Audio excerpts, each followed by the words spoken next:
Cette fois, ce n'est pas un pari suspect, mais un pari réussi pour Montpellier. Son nom, Diego Simeone. Arrivé cet été, le demi-centre argentin est en train de s'imposer comme un élément indispensable au jeu montpelliérain. Intelligence de jeu, sens de la passe et de l'intervalle exceptionnel, Diego Simeone pourrait très vite charmer la planète handball. De quoi faire oublier l'affaire des paris et accélérer la reconstruction d'un club en pleine tempête depuis près d'1 an. Patrice Canaillé, entraîneur du MAHB.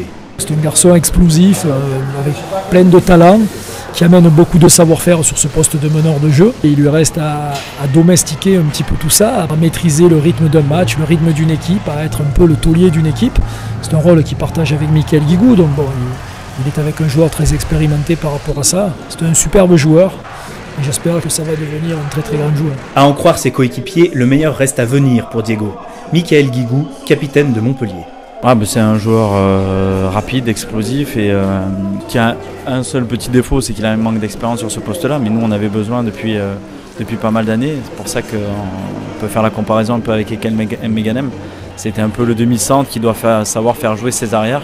Et à la fois, Diego, lui, doit être de plus en plus performant là-dessus. Et puis en plus, il peut jouer presque pour lui tout le temps. Donc il a des qualités physiques exceptionnelles. Et c'est un peu le demi-centre qu'on attendait depuis un moment. L'intéressé, lui, n'est pas déçu par la structure du club et l'accueil de ses nouveaux partenaires. Diego Simeone.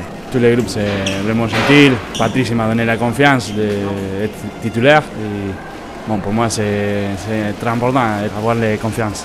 Donc, ça passe bien. Mika, il est capitaine et il m'a intégré vraiment vite. Il m'a parlé quand je suis arrivé. Il était vraiment sympa. Et quand j'étais petit, j'ai tout le temps le regardé comment il joue. C'est incroyable, je suis à côté de lui. Prochain rendez-vous pour l'Argentin dans une semaine face à son ancien club Ivry, où évoluent actuellement ses deux frères, Pablo et Sébastien.